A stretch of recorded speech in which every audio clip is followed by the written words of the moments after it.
दोस्तों, अंतरिक्ष से लेकर धरती और अमेरिका से लेकर भारत तक एक बार फिर मोदी पर सवालिया निशान खड़े हो गए हैं। चौंकिए मत, मैं यहां मोदी के दैवीय अंश वाले दावे पर चर्चा नहीं कर रहा हूं, बल्कि उस कमाल को देख रहा हूं जो आज अमेरिकी धरती पर रचा गया और पूरी दुनिया के लिए मिसाल बन गया। आज सुबह सुनीता विलियम्स और बुच विल्मर को लेकर अंतरिक्ष यान धरती पर वापस लौटा। पूरे 9 महीने और 14 दिन के बाद इनकी धरती पर वापसी संभव हो पाई। पिछले साल 8 दिनों के स्पेस में गए, 8 दिनों के लिए गए थे और ये यात्री वहां तकनीकी खराबी के कारण फंस गए थे और तब से उन्हें वापस लाने की कोशिशें हो रही थीं।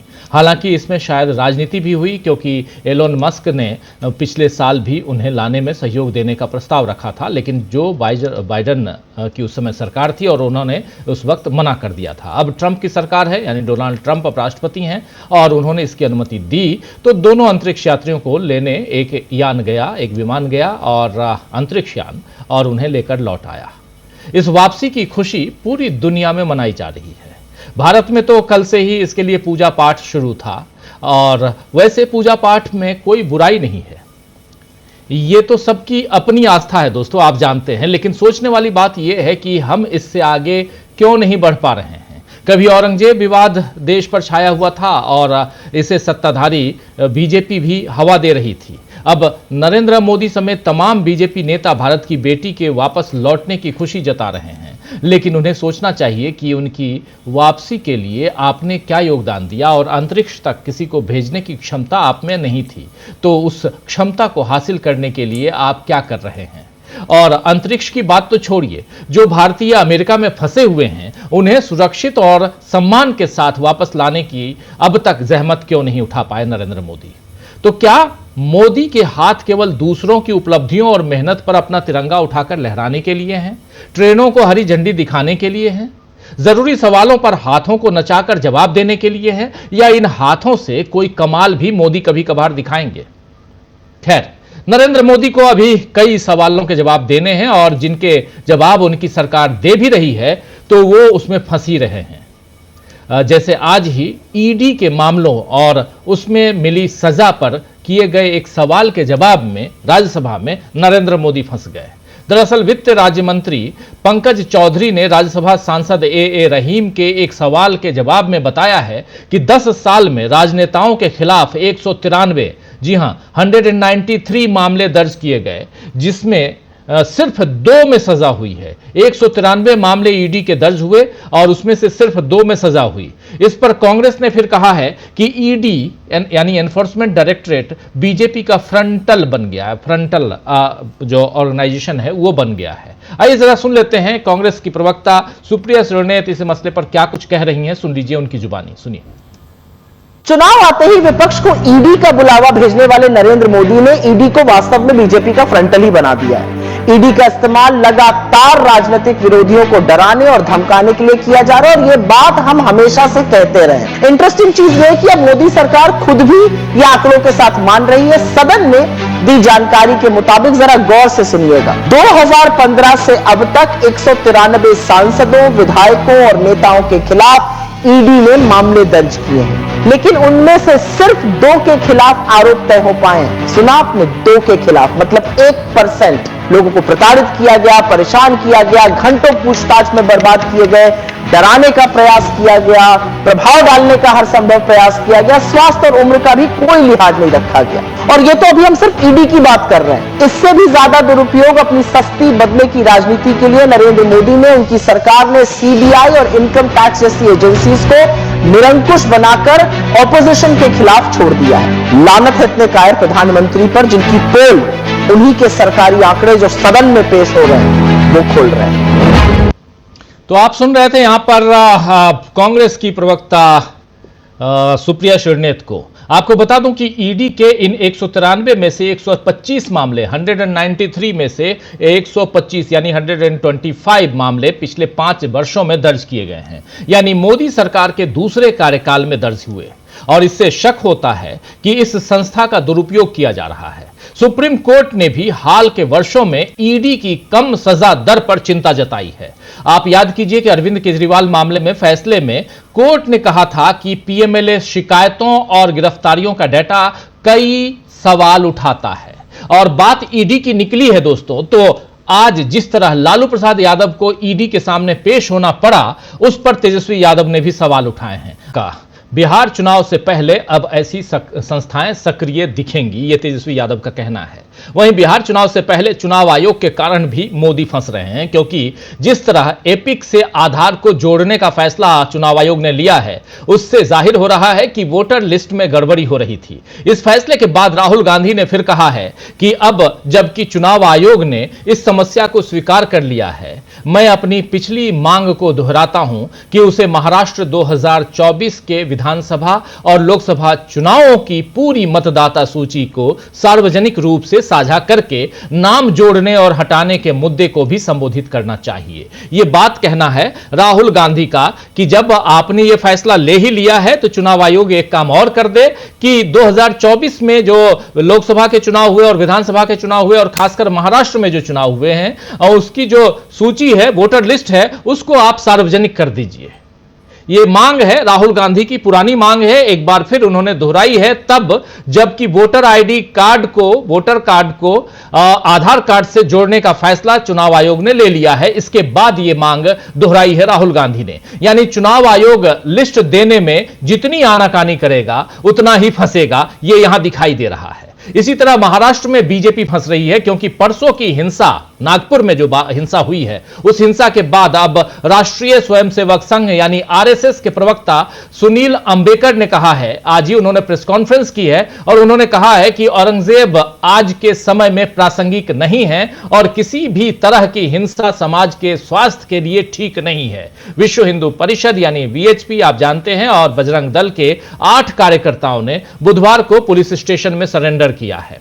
आज, जी हां, आज बुधवार है और आज 8 कार्यकर्ताओं ने, वीएचपी के और बजरंग दल के, इन दोनों दलों के 8 कार्यकर्ताओं ने यहां यानी नागपुर में पुलिस स्टेशन में सरेंडर किया है और इन पर एफआईआर है। इन दोनों संगठनों ने ही औरंगजेब के मकबरे को हटाने की मांग को लेकर प्रदर्शन का आह्वान किया था और उसके बाद हिंसा शुरू हुई।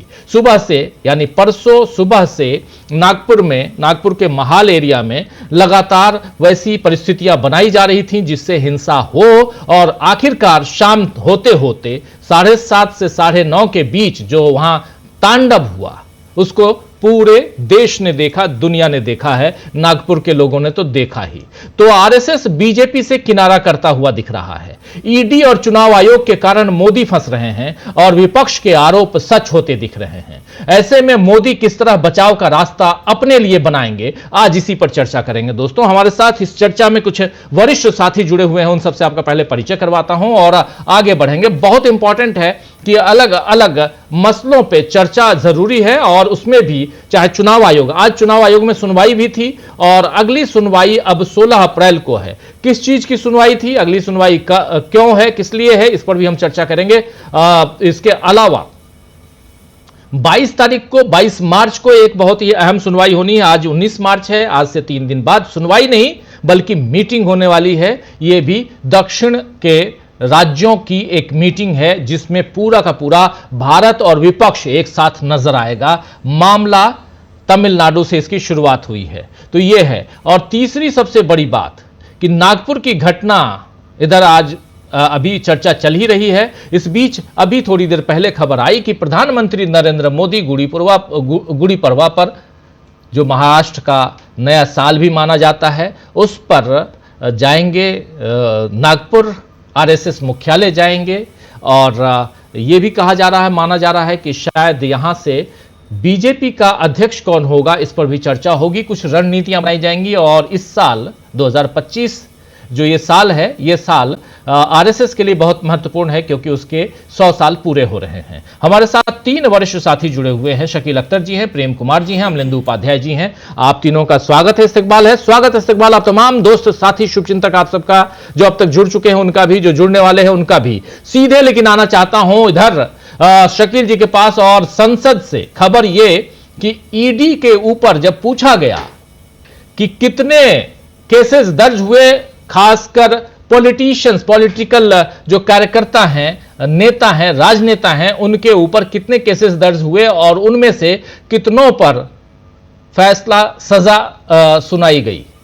तो मात्र 2, 193 में से मात्र 2 को सजा दी गई, यानी बाकी लोगों को वहां परेशान किया गया। यह माना जाए। ए रहीम की जो सवाल था उस पर जवाब देते हुए गृह राज्य मंत्री ये बात कह रहे थे। शकील जी, शुरुआत यहीं से। और उधर राहुल गांधी ने साफ साफ कह दिया है चुनाव आयोग को कि आप प्लीज वो लिस्ट दे दीजिए, वोटर लिस्ट जो हम लगातार मांग रहे हैं। संसद के अंदर क्या कुछ चला आज और संसद के बाहर क्या कुछ चल रहा है, प्लीज उस पर आपका विश्लेषण, आपका नजरिया।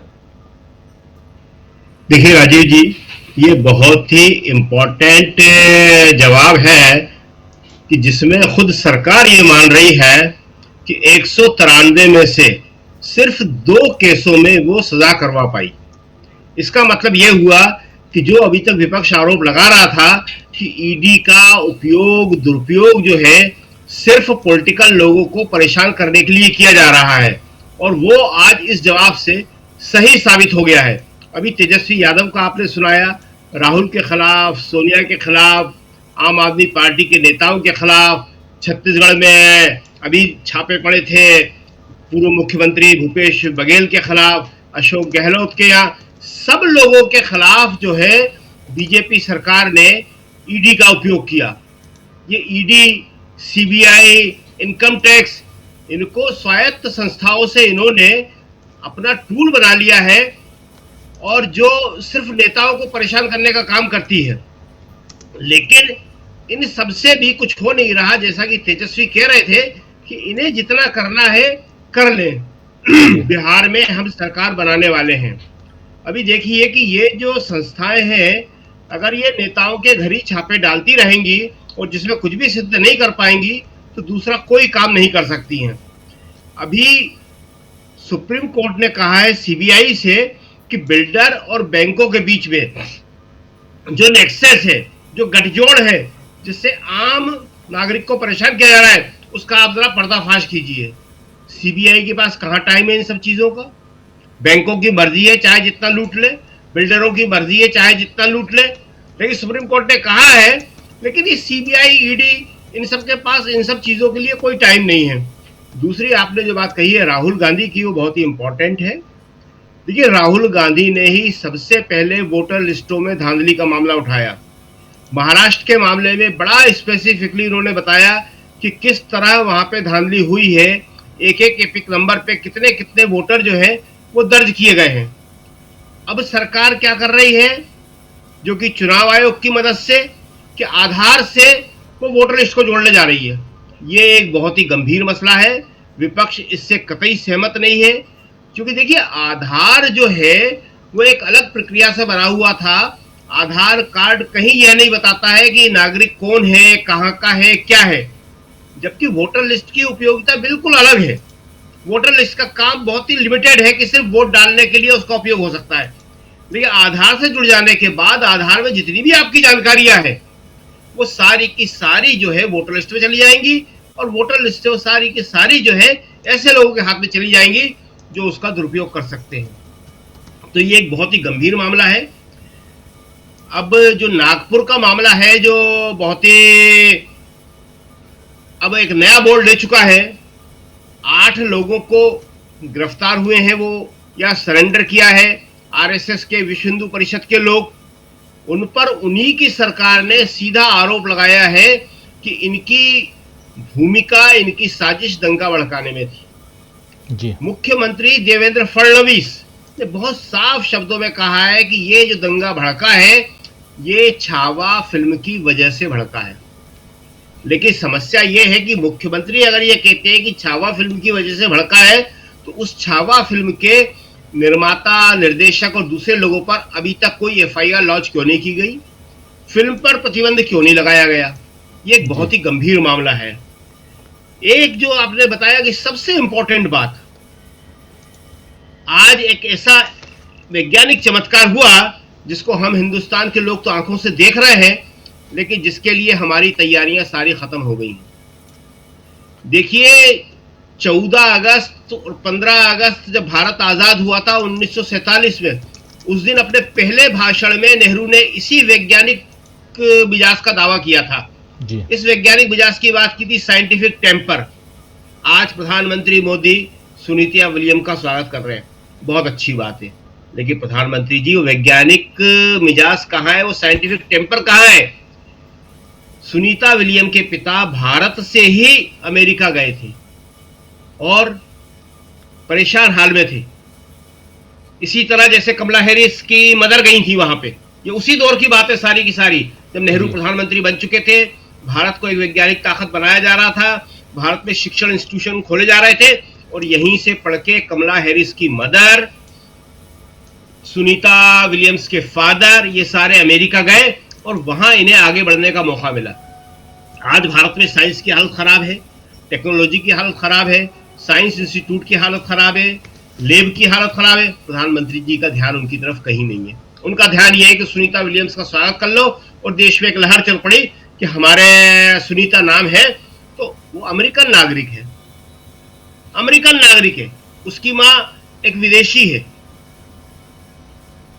जी। अच्छी बात है, आपने कहा स्वागत करिए, सब कुछ करिए, मगर हिंदुस्तान में साइंटिफिक टेम्पर बढ़ाने के लिए भी कुछ काम करिए प्रधानमंत्री जी, तब कोई बात बनेगी। आज कहां आदमी स्पुतनिक रूस ने पहुंचाया था, आप रूस और यूक्रेन का युद्ध रुकवाने की बात कर रहे हैं। आपको मालूम है स्पुतनिक 1957 में, 1957 में, आप तो रूस में रहे हैं, आपको मालूम होगा कि स्पुतनिक का वहां क्या महत्व था। हमारे यहाँ स्पुतनिक के नाम से जाने कितने बच्चों के नाम रखे गए, अखबार निकले हैं स्पुतनिक के नाम से, लूना के नाम से एक मोपेड निकली थी। ये सारी साइंटिफिक चीजें जो है, इनका आज क्या उपयोग हो रहा है? वापस ले आए अमेरिका, किस तरह ले आए, नासा का काम क्या है, मस्क का काम क्या है, इसको बताया जाना चाहिए, बजाय इसके कि हम अंधविश्वासों में अभी तक जी रहे हैं और वो आसमान से नीचे ले आते हैं ऊपर से, और हम उतने ही नीचे से कब्र खोद रहे हैं। अजीब बात है, हम नीचे कब्र खोदने में लगे हुए हैं औरंगजेब की, वो ऊपर से नीचे इंसानों को वापस ले आते हैं सुरक्षित। तो ये जो है सारी चीजें जो है सब अप्रोच की है, विचारधारा की है, समझ की है कि आप देश को आगे बढ़ाना चाहते हैं या देश को पीछे ले जाना चाहते हैं। जी। हमारे यहाँ तो अभी ये लग रहा है कि हम 300 साल पीछे ले जा रहे हैं। तो ये सारा घटनाक्रम है आज का, बड़ा महत्वपूर्ण है, और उसके पीछे जो सार है वो यही है कि मोदी जी जिस तरह काम कर रहे हैं उससे देश आगे बढ़ने के बदले और दलदल में फंसता चला जा रहा है। जी राजीव जी। जी बिल्कुल, बिल्कुल। विपक्ष के आरोपों से कैसे बीजेपी जो है वो बेनकाब हो रही है, कैसे विपक्ष घेर रहा है और कैसे सत्ता पक्ष यहां परेशान नजर आ रही है, इन सब की हम चर्चा कर रहे हैं सुनीता विलियम्स के लौटने की भी, और लौट कर वो आई। एक किसी ने फरमाया और बहुत खूब फरमाया